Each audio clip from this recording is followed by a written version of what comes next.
आज आपण मन को गोटे चोखा कथा कहली। आपण माने जानी थेबे कोरोना पई सरकार क्वारंटाइन सिस्टम करी छंती, माने संगठित व्यवस्था।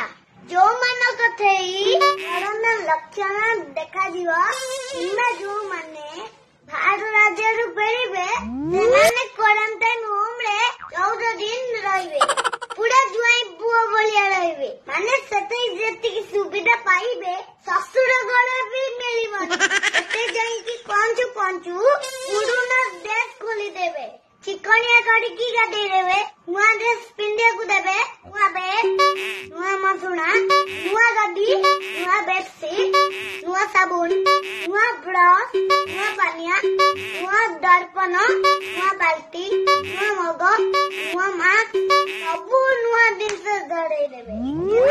चिकनिया खाद्य देबे। तम दियो भल अछि कि नाही सबू टेस्ट करिवे। तमे खाली खाइबो पीबो सोइबो, चिकनिया लाटिने हगिबो, तमर किछि टेंशन नाही। सबू कथा सरकार बुझी।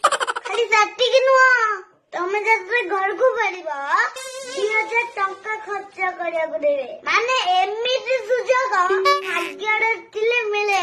ई सुजोग के हाथ छड़ा करबे कहले। अरे हम भलो पाई सरकार एते सुविधा करछंदी, बस ट्रेन लगे की खोजी लड़की आनछंदी। कोन सरकार गड पुआ बागड होछि किछ लोक बुझुनादी, लुचि के अन्य राज्य रु पळेई आसुछंदी, क्वारंटाइन होम रु खसी के पळौछंदी। एबा की बाज्या काम कहले। अरे गोबर घर दो 14 दिन घरे मंदी की रही था सेथे रहलो असुविधा कोन? लुचि की खसी के घर को पळौछ अवस्था कोन होबो जानछती? निजे तो मारिबो समस्त को मारिबो। किरे तम पके जदी लक्षण जाना पइला कि तमे बाडू आइलो